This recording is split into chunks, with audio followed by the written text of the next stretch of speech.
Danes smo ugotovili, da napredujejo prizadevanja v programskem smislu brez večjih ovir, na nekatere pa smo naleteli pri finančnem servisiranju teh.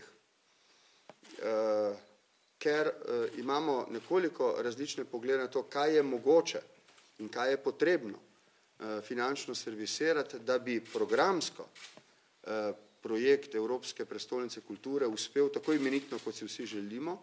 Dogovorili pa smo se, da se do sredine meseca julija uskladimo in da nekatere odprta vprašanja, ki so še odprta, najdemo rešitve. Rešitve bi pa našli na ta način, da zagotovimo vire financiranja kulturne infrastrukture na ta način, da se odprejo proračunske postavke. V bistvu smo se dogovorili, da naše načrte znotraj naših investicij Ministrstva za kulturo nekako peljemo po drugi poti, ker bomo dali umetnostni galeriji v Mariboru prednost na račun seveda drugih projektov, ker prepoznavamo umetnostno galerijo kot enega pomembnejših in zagotovo zelo potrebnih projektov v Mariboru.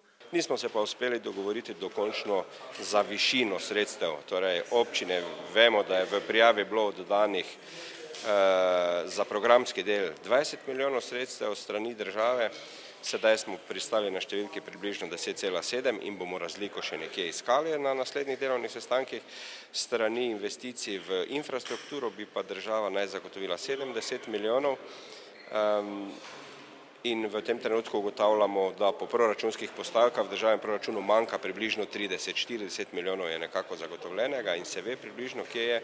Za 30 bo potrebno še iskati rešitve.